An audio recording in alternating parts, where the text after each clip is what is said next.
maternal, paternal ancestors migrated from Haiti and leave you with 3 other grandparents, dumbasses. But, Just kidding. and by the way, all you dumbass FBA and B1 people, black immigrants account for 10% of the U.S. population. And so when we're talking about congressional seats, and we're talking about abortion, we're talking about census balance and stuff on those lines, guess what? Those black immigrants are included. So you don't want that 10%. Because see, you don't want the number of folks who are black immigrants who in Minnesota.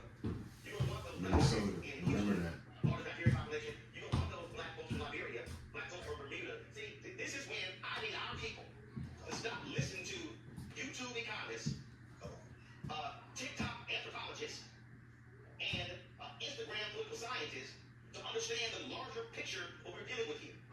Which means listen to Roland Martin.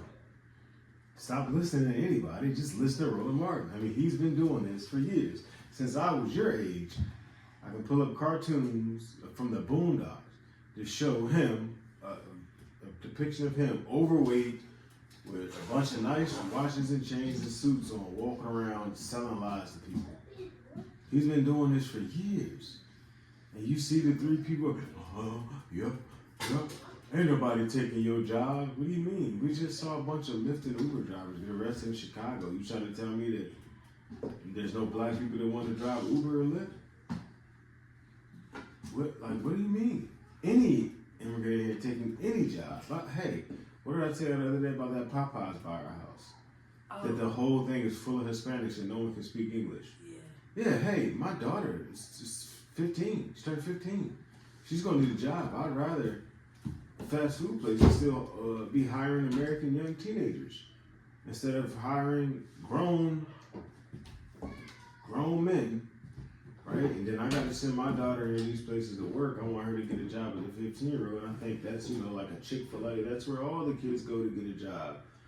Well, no, not anymore, because I was a store manager, and I'll tell you, if I got the choice between hiring a kid with a bunch of rules and restrictions who can't fully work and retiring Manuel, this grown man that I could pay under the table and pay the cheaper price, I'm gonna hire Manuel and work him like a dog and not worry about any complaints, because who's he gonna complain to?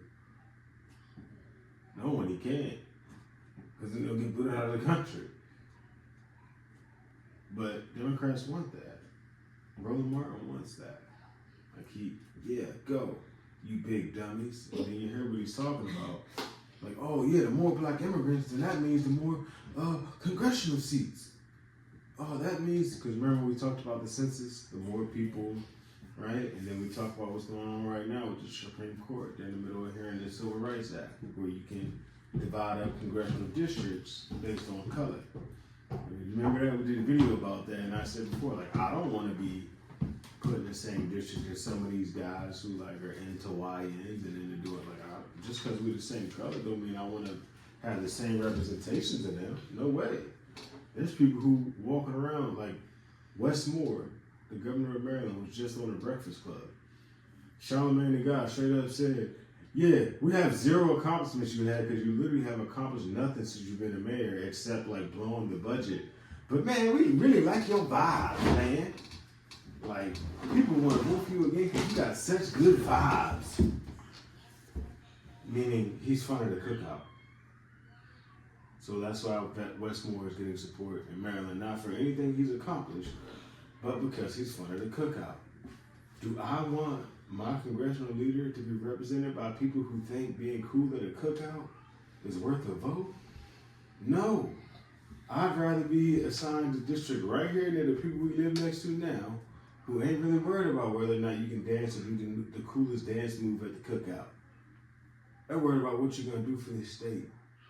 That's what it's always about, boys. Just remember that with all this stuff, man. These dudes are liars. And they're selling you false hope to keep you broke so they can stay rich. That's all it is. And every one of them we look at, every civil rights leader who gets up and talks and stuff, they're all rich. While they tell you, you gotta stay poor. There's nothing you can do. Because a YT man ain't gonna let you. They don't tell you their secret. Well, how'd you get rich, man? How are you pulling this off in a super racist? Like, what in the, how's that possible for you guys to be able to get rich? But the rest of us just gotta stay poor because of racism? Okay.